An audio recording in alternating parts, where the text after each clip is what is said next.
ಇನ್ನೊಬ್ಬರನ್ನ ಮರ್ಯಾದೆ ಕೊಟ್ಟು ಮಾತಾಡಿಸ್ಬೇಕು. ಒಬ್ಬರು ನೋಡಿದ್ರೆ ಮತ್ತೊಂದು ಸಲ ಅವ್ರನ್ನ ನೋಡಿದಾಗ ಅವ್ರು ನಮ್ಮನ್ನು ಇಷ್ಟಪಡಬೇಕು. ಹಾಗಂತ ಇಲ್ಲಿ ಆ್ಯಕ್ಟ್ ಮಾಡೋದು ಬೇಕಾಗಿಲ್ಲ, ಒಳ್ಳೆಯವರಾಗಿರ್ಬೇಕಷ್ಟೇ.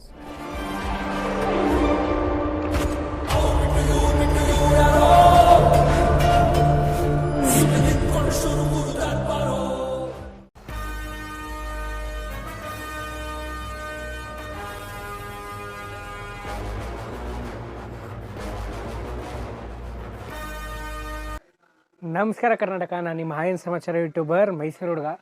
ಸೊ ಸದ್ಯಕ್ಕೆ ನೀವತ್ತು ಆಲ್ರೆಡಿ ನೀವು ತಮ್ನೈಲಲ್ಲಿ ನೋಡಿರ್ತೀರಾ ಯಾವ ವಿಚಾರದ ಬಗ್ಗೆ ಮಾತಾಡೋಕೆ ಬಂದಿದ್ದೀನಿ ಅಂತ.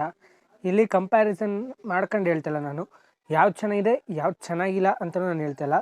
ನನಗೆ ಯಾವ್ದು ಬೆಸ್ಟು ಅನ್ನಿಸ್ತು ಅದು ನಾನು ಹೇಳ್ತಾ ಇರೋದು. ಸೊ ನೀವು ಆಲ್ರೆಡಿ ನೋಡಿರ್ತೀರಾ ರಣಗಲ್ ಮತ್ತು ಮಫ್ತಿ ಬಗ್ಗೆ ನಾನು ಮಾತಾಡೋಕೆ ಬಂದಿರೋದು. So first B G M ಹೇಳ್ತೀನಿ. So overall 2 B G M ಗಮನಿಸಿದ್ರೆ ನನಗೆ ಮಫ್ತಿಲಿ ತುಂಬ ಸಖತ್ತಾಗಿತ್ತು.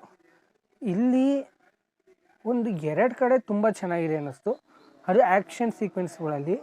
ಅದು ಬಿಟ್ಟರೆ ಇನ್ನು ಬೇರೆ ವಿಚಾರಗಳೆಲ್ಲ ತುಂಬ ನಾರ್ಮಲ್, ಬೇಡದೇ ಇರೋ ಟೈಮೆಲ್ಲ ಬಂದು ದಡ ಬಡ ಅನ್ಸೋದೆಲ್ಲ ಏನಿರಲಿಲ್ಲ, ತುಂಬ ನಾರ್ಮಲ್ ಆಗಿತ್ತು. ಆ್ಯಂಡ್ ಅದು ಬಿಟ್ಟರೆ ಸ್ಕ್ರೀನ್ ಪ್ಲೇ 2ರಲ್ಲೂ ಚೆನ್ನಾಗಿತ್ತು. ಆ್ಯಂಡ್ ತೋರಿಸಿದ ರೀತಿ ಅದರಲ್ಲಿ ಅದಕ್ಕಿಂತ ಇದರಲ್ಲಿ ತುಂಬ ಚೆನ್ನಾಗಿತ್ತು, ಒಂದು ಕಲರ್ಫುಲ್ಲಾಗಿ ತುಂಬ ಚೆನ್ನಾಗಿತ್ತು. ಆ್ಯಂಡ್ ಇನ್ನೊಂದು KGFಗಿಂತ ಮುಂಚೆನೇ ಇದು ಮಿನಿ KGF ಮೂವಿ ಥರ ಇತ್ತು ಮಫ್ತಿ ಬಂದಾಗ. ಸೊ ಇದು ಕೂಡ ಅಷ್ಟೇ, ಒಂದು ಮಿನಿ KGF ಮೂವಿ ಥರನೇ. ಒಂದು ಆ ಸೆಟ್, ಬ್ಯಾಕ್ಗ್ರೌಂಡ್ ಸೆಟ್ ಯಾವುದಾಗಿರ್ಬೋದು, ಒಂದು ಕನ್ಸ್ಟ್ರಕ್ಷನ್ ಮಾಡ್ತಿರೋ ರೀತಿ, ಒಂದು ಮೈಲಿಗಲ್ಗಳು, ಅದೇನು ಅವ್ರು ತೋರಿಸ್ತಾರಲ್ಲ, ನಿಮ್ಗೆ ಸ್ಕ್ರೀನಲ್ಲಿ ತೋರಿಸ್ತಾ ಇರ್ತೀನಿ, ಆ ವಿಚಾರಗಳೆಲ್ಲ ಇದರೆಲ್ಲ ತುಂಬ ಕಲರ್ಫುಲ್ಲಾಗಿ, ತುಂಬ ಎಡಿಟಿಂಗ್ ಆಗಿ, ತುಂಬ ಎಡಿಟ್ನ ಸಕ್ಕತ್ತಾಗಿ ಮಾಡಿ ತೋರಿಸಿದ್ರು. ಬಟ್ ಆದ್ರೂ ನನಗೆ ಮಫ್ತಿಲಿ ಸಿಕ್ಕಾಪಟ್ಟೆ ಇಷ್ಟ ಆಯಿತು.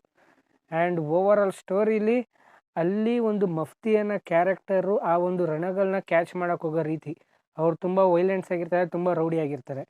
ಬಟ್ ಇದರಲ್ಲಿ ಆ ಮಫ್ತಿ ಅನ್ನೋ ಕ್ಯಾರೆಕ್ಟ್ರು ಬರೋಲ್ಲ, ಆ ರಣಗಲ್ ಅನ್ನೋ ಕ್ಯಾರೆಕ್ಟ್ರು ಏನಕ್ಕೆ ಅಷ್ಟು ವೈಲೆನ್ಸ್ ಆಯಿತು ಅನ್ನೋದು ಇಲ್ಲಿ ತೋರಿಸೋದು. ಆ್ಯಂಡ್ ಇನ್ನೊಂದು, ತುಂಬ ಆ್ಯಕ್ಷನ್ ಎಕ್ಸ್ಪೆಕ್ಟ್ ಮಾಡ್ಕೊಂಡವ್ರೆ ನಿಜವಾಗ್ಲೂ ಡಿಸಪಾಯಿಂಟ್ಮೆಂಟ್ ಆಯ್ತೀರಾ ರಣಗಲ್ಲಲ್ಲಿ. ಬಟ್ ಮಫ್ತಿಲಿ ಅನ್ಎಕ್ಸ್ಪೆಕ್ಟೆಡ್ಲಿ ಫಿಲಮ್ ತುಂಬ ಚೆನ್ನಾಗಿತ್ತು. ಅಲ್ಲಿ ಬೇಡದಿರೋ ಕ್ಯಾರೆಕ್ಟರ್ಗಳು ಅಷ್ಟಿರಲಿಲ್ಲ, ಬಟ್ ಹೀರೋಯಿನ್ ಅವಶ್ಯಕತೆ ಇರಲಿಲ್ಲ ಅಂತ ಕೆಲವೊಮ್ಮೆ ನಮ್ಗೆ ಅನಿಸುತ್ತೆ ಮಫ್ತಿಲಿ. ಬಟ್ ಆ ಹೀರೋಯಿನಿಂದನೂ ಒಂದು ಆ್ಯಕ್ಷನ್ ಸೀಕ್ವೆನ್ಸ್ ಸಿಕ್ತು, ಒಂದು ಕಾಮಿಡಿ ಸೀನ್ಗಳಿತ್ತು. ಬಟ್ ಇಲ್ಲಿ ಹೀರೋಯಿನ್ ಅವಶ್ಯಕತೆನೇ ಇರಲಿಲ್ಲ ಅನ್ನಿಸ್ತು ನನಗೆ. ಯಾಕಂದರೆ ಆ ಡಾಕ್ಟರ್ ಶೇಡೆಡ್ ಇದ್ದಿದ್ದು ಏನಕ್ಕೆ ಅವಶ್ಯಕತೆ ಇತ್ತು, ಇದುವರೆಗೂ ಆ ಸ್ಟೋರಿ ವೈಸ್ ನೋಡ್ಕೊಂಡ್ರೆ ಏನಕ್ಕೆ ಅವಶ್ಯಕ ಇತ್ತು ಅಂತ ಇದುವರೆಗೂ ನಂಗೆ ಅನಿಸಿಲ್ಲ. So 2 director ಬಂದೊಂದೇ. ಆ್ಯಂಡ್ ಇದು ಭೈರತಿ ರಣಗಲ್ಲು ಪ್ರೀಕ್ವೆಲ್ ಅಂದರೆ ಹಿಂದಿನ ಫಿಲಮು, ಆ ಭೈರತಿ ರಣಗಳನ್ನ ಕ್ಯಾರೆಕ್ಟರ್ ಹೆಂಗೆ ಬಂತು ಅಂತ ತೋರಿಸಿರೋದು. ಸೊ ಓವರಾಲ್ ನನಗನ್ಸಿದ್ದು ಇಷ್ಟೇ. ಇವೆರಡಕ್ಕೂ ಕಂಪೇರ್ ಮಾಡ್ಕೊಂಡಾಗ ಮಫ್ತಿ ಸಿಕ್ಕಾಪಟ್ಟೆ ಚೆನ್ನಾಗೈತೆ. ಆ್ಯಂಡ್ ಇದು ಸ್ವಲ್ಪ ತುಂಬ ಎಳೆದಿದ್ದಾರೆ.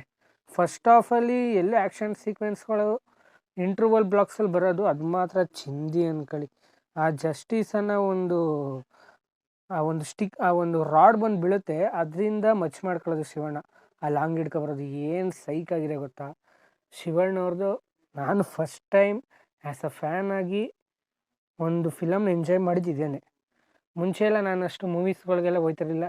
ಈಗ ಯೂಟ್ಯೂಬರ್ ಆಗಿ ನಿಮ್ಗಳಿಗೋಸ್ಕರ, ನಮ್ಮ ಜನಕ್ಕೋಸ್ಕರ ನಾನು ಹೋಗಿ ಫಸ್ಟ್ ಡೇ ಫಸ್ಟ್ ಶೋ ಆ ಫ್ಯಾನ್ಗಳ ಜೊತೆ ಎಂಜಾಯ್ ಮಾಡಿದ್ದು ಆ್ಯಸ್ ಅ ಒಂದು ಫ್ಯಾನ್ ಆಗಿ. ಸಿಕ್ಕಾಪಟ್ಟೆ ಚೆನ್ನಾಗಿತ್ತು ಆ ಎಕ್ಸ್ಪೀರಿಯೆನ್ಸ್ ಮಾತ್ರ. ಆ್ಯಂಡ್ ಮಫ್ತಿ ನಾನು ಥಿಯೇಟ್ರಿಕಲ್ ಎಕ್ಸ್ಪೀರಿಯೆನ್ಸ್ ಮಾಡಿಲ್ಲ, ಮನೇಲಿ ಎಕ್ಸ್ಪೀರಿಯೆನ್ಸ್ ಮಾಡಿರೋದು. ಬಟ್ ಆದ್ರೂ ಮಫ್ತಿ ಚೆನ್ನಾಗಿತ್ತು. ಸೊ ನನಗನ್ಸಿದ್ದು ಇಷ್ಟೇ. ನಿಮಗೆ ಅನಿಸಿದ್ದು ನಿಮ್ಮ ಒಪಿನಿಯನ್ನ ಕಮೆಂಟ್ ಮಾಡಿ ತಿಳಿಸಿ ಅಂತ ಹೇಳ್ತಾ ಈ ವಿಡಿಯೋನ ಇಲ್ಲಿಗೆ ಎಂಡ್ ಮಾಡ್ತೀನಿ. Love you all, take care, bye. ಜೈ ಹಿಂದ್, ಜೈ ಕರ್ನಾಟಕ, ಜೈ ಪವರ್ ಸ್ಟಾರ್.